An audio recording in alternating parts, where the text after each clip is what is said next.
For centuries, being lesbian, gay, bisexual, or transgender in America meant hiding at least part of who you were. Several states in the Deep South, including Alabama, still have less than 3.7% of LGBT members in their entire population. At least 92% of LGBT youth have heard derogatory terms towards the LGBT community in their schools.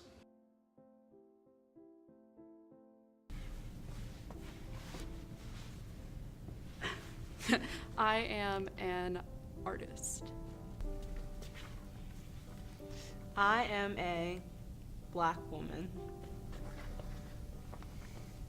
I am a student. I am a photographer. I am a singer. I am a femme man. I am a American Airman. I am a female athlete. I'm gay. Lesbian. Straight. Gay. A lesbian. Straight. I am gay and my pronouns are he, him, his. I am pansexual. My pronouns are she, her, and hers. You could probably tell by looking at me, or maybe you couldn't. Do you really know me? Do you really know me? Do you really know me? Do you really know me? Do you really know me? Do you really know me? Do you really know us? Okay, my name is Amanda Keller. My pronouns are she, her, hers, and I am the director here at MCAC. My name is Lauren Jacobs. My pronouns are she, her, and hers, and I am our youth programs coordinator at Magic City Acceptance Center. And for those of you that don't know what MCAC is, we opened in the spring of 2014. We are a project of Birmingham AIDS Outreach, and we opened initially just to provide a safe space for safer sex conversations, STI and HIV testing, and a space for peers to connect. And what happened is 5 years later, we turned into so much more. So we offer multiple programs, including drop-in hours.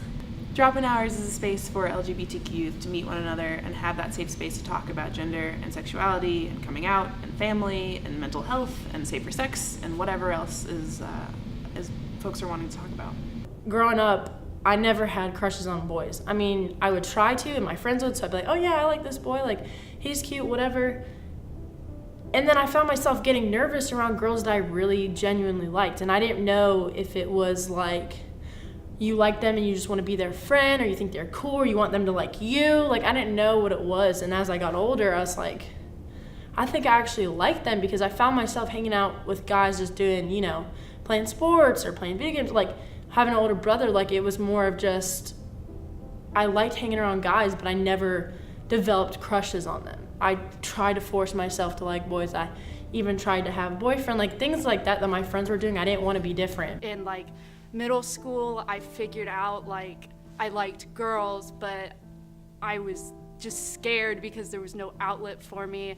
And I told people and they kind of believed me, but didn't, because I didn't look the part, because I was just some little, you know, I was young. You know, I came out when I was like 14-ish, 15. My parents, like my family's really supportive, and I have a good outlet I had a good outlet at home, so I was really safe there, and I could be me. And all my I did know other LGBT people, and they would my house was like the safe place, and we'd all like hang out, watch RuPaul, you know, we'd have fun together. I wrote it in a letter. It came out to my parents in letters.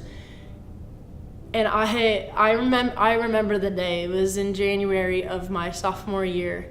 I got home from school and my mom was still at work, and I was writing the letter and I felt so sick. Like, I just felt like this could be it, you know? Like, if she doesn't accept me, then I don't know what I'm gonna do. Like, me and my mom are like this, so if she doesn't accept me, I have nowhere to go. Like, this is it. Like, this is either gonna make my life 10 times better, or it's gonna ruin my life forever. So I just remember sitting in my room like, do I really wanna do this? Like, is this something I really wanna do? So she got home from work, and I was sitting on the couch, and as soon as she walked in, I literally started crying.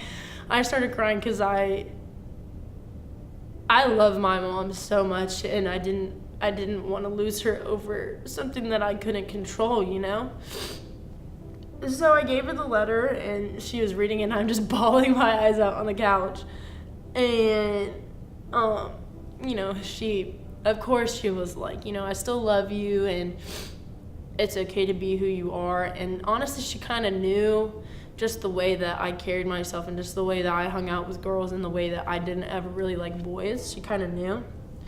At school, it was still like terrifying, like, because I just tried to be myself, but people were like, you know, like, they were just hateful, and it was scary, like, because people were like, I should be able to be mean to you for who you are. And like, even people I didn't know, like, they would call me names and like push me and my friends around and stuff, and it was terrifying. That's why people don't want to come out, is because you have people and family and friends and just people in general that want to bash you or make fun of you because, oh man, that boy wants to dress like a girl, that girl wants to dress like a boy, and you got all these derogatory terms towards gay people because they want to express themselves.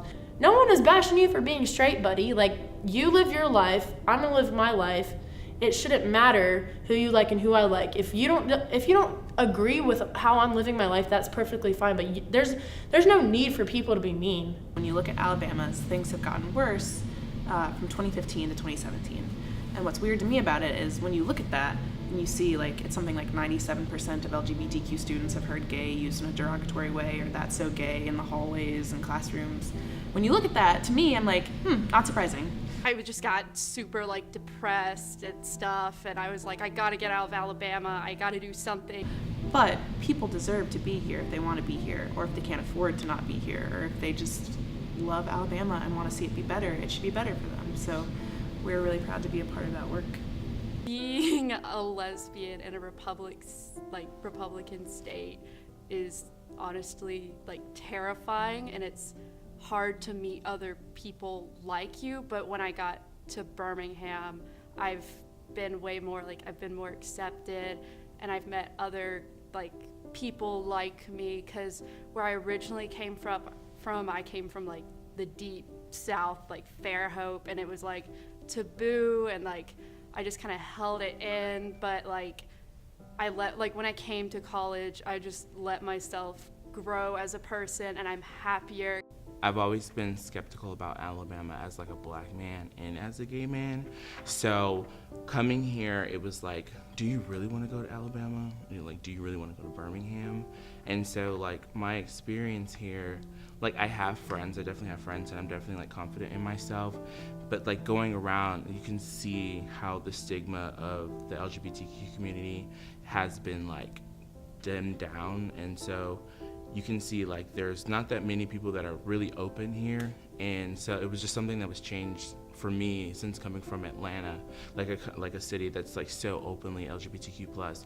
So like coming here, it was just a whole different environmental change, and like it just made me like stronger as a gay man and as an LGBTQ member. I've always like find myself encouraging my LGBTQ friends like to be proud of themselves and like coming out, like especially the people that are here from Birmingham, because like I feel like that's like an issue for them because of the stigma here in Alabama. And so that's really my experience, like coming here from another city that's very LGBTQ+ and open and like proud to a city where it's less open and like less people that are proud. And so that makes the dating life hard, that makes the friend life hard. And so what can you do? You know, this documentary meant a lot to me, covering stories of LGBTQ kids at our school and focusing on, you know, places in Birmingham that are open for LGBTQ, not even just teenagers, but adults too, and young kids that may be going through things that they're not used to.